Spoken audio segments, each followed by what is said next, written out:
இன்றைய ஆன்மீக தகவல் நிகழ்ச்சியில் ராசி நட்சத்திரம் இந்த இரண்டில் எந்த ராசிக்கு யோகம் அதிகம், எந்த நட்சத்திரத்திற்கு அதிர்ஷ்டம் அதிகம் அப்படிங்கிற விஷயத்தை பார்க்கலாம். பொதுவாகவே இருக்கிற ராசி 12 ராசிகள் இருந்துகிட்டு இருந்தால் கூட 27 நட்சத்திரங்கள், அதாவது 12 ராசி அப்படிங்கிறது மேஷம், ரிஷபம், மிதுனம், கடகம், சிம்மம், கன்னி, துலாம், விருச்சிகம், தனுசு, மகரம், கும்பம் அப்படிங்கிற 12 ராசிகள் இருந்தால் கூட நட்சத்திரம் அப்படிங்கிறது அசுபதி பரணியில் ஆரம்பித்து ரேவதி வரைக்கும் 27 நட்சத்திரங்கள் இருந்துகிட்டு இருந்தால் கூட இதில் இந்த நட்சத்திரம் தான் யோகத்தை கொடுக்கும் அல்லது இந்த ராசி தான் யோகமான ராசி அப்படின்னு எடுத்துக்க முடியாது. உங்களுடைய ஜாதகத்தில் அதாவது ராசி அப்படிங்கிறது ஒரே ராசியில் பல கோடி பேர் இருந்துகிட்டு இருப்பாங்க அப்படிங்கிறது உண்மை. நட்சத்திரம் அப்படிங்கிறது ஒரே நட்சத்திரங்களில் பல கோடி பேர் இருப்பாங்க அப்படிங்கிறது உண்மையாக இருந்துகிட்டு இருக்குது.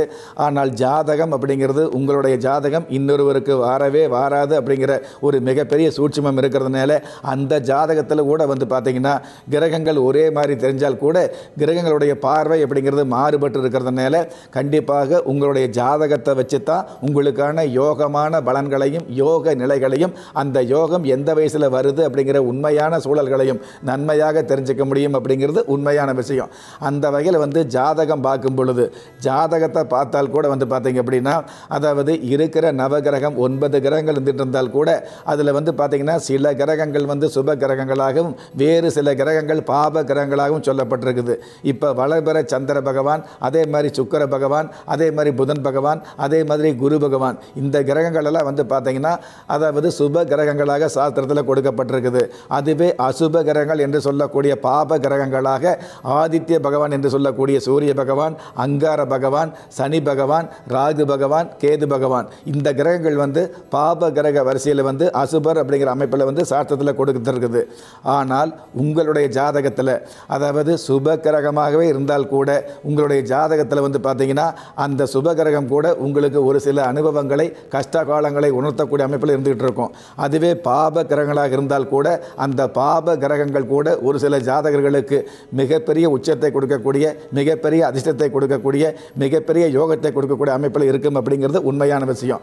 ஆக சுப கிரகம் பாப கிரகம் அப்படிங்கிறது முக்கியம் இல்லை.